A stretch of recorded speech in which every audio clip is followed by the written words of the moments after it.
Online now is a lady who had a terrible ordeal last night. Her name is Kaylene, and we've put the vision of what happened to Kaylene up at 3rw.com.au because we want to try and catch the offender, or if you know anything about it, 1-800-333-000. Kaylene, welcome to 3RW Afternoons. Good afternoon, Dennis. How are you? I'm okay. Last night you were robbed at knife point. Where was this? Where did this occur? Okay, I'll correct the timing. It was yesterday morning. Morning, okay. About 7:30. We've got a convenience store in Chelsea. So what time was this? Just so we're accurate.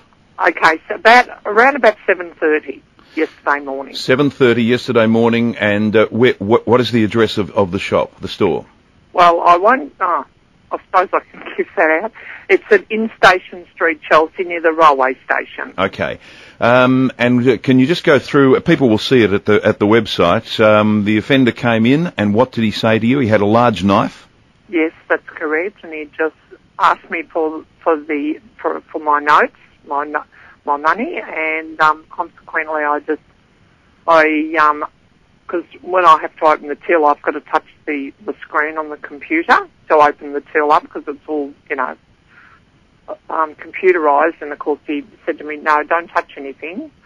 And anyway, I said, "Well, I have to if you want me to open the till up." And he said, "That's fine." So then I just gave him the notes and just popped them on the counter, and consequently, it would have been all over in about 20-25 seconds. You were very calm during that period of time. I saw where he challenged you about touching the screen, and then you explained it to him, and then you touched the screen, and then you took the money out and gave it to him, and then he sort of looked around and then took off. He didn't appear to be in any belting hurry.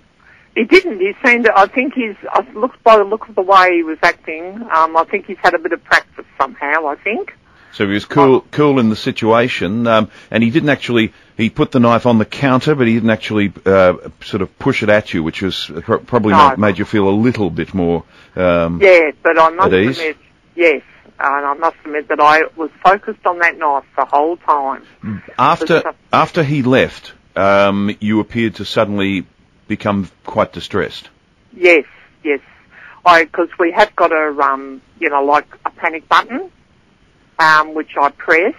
And then I immediately rang my eldest son and told him, because I didn't want to ring because my husband was at home, and I thought, no, if I get him, he'll be a bit, he'd be a bit agitated and everything. I didn't want to stress him out too much, so because he hasn't been very well. So consequently, I just rang my eldest son, and then I just basically, it was about 5 minutes later, and the police were there, which they were fantastic, actually. The police, very, very good. You were very cool in a crisis, Kaylene.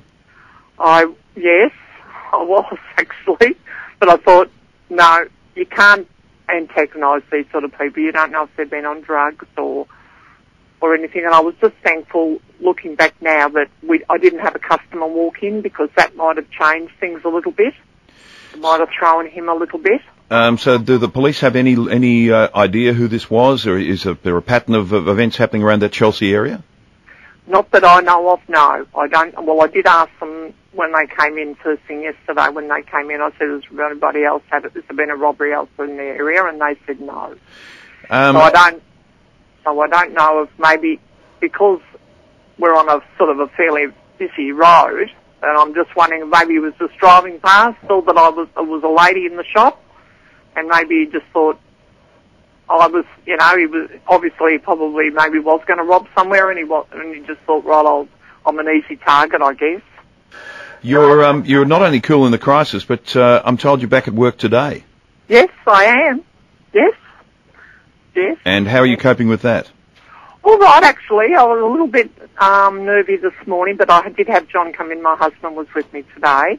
That was just a little issue. No, not an issue. It was nothing wrong or anything. I just was a little bit uneasy with one of my customers this morning, but afterwards I thought, no, it's just you thinking that it's going to happen again.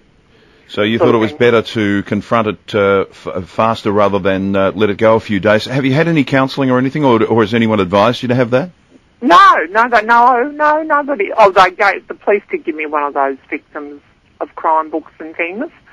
And yesterday I thought, no, I'm not even going to go and read that today. I knew that I wasn't completely concentrating and everything, so I thought I'm going to read it over the weekend. But I certainly haven't I don't think I've needed counselling. Maybe I do, I don't know, but I seem to be handling things, and I slept well last night. Well, you do seem to be handling things, and it was important that you didn't try and agitate him, because after all, it's only money. It's not exactly. It's not someone's life or well-being.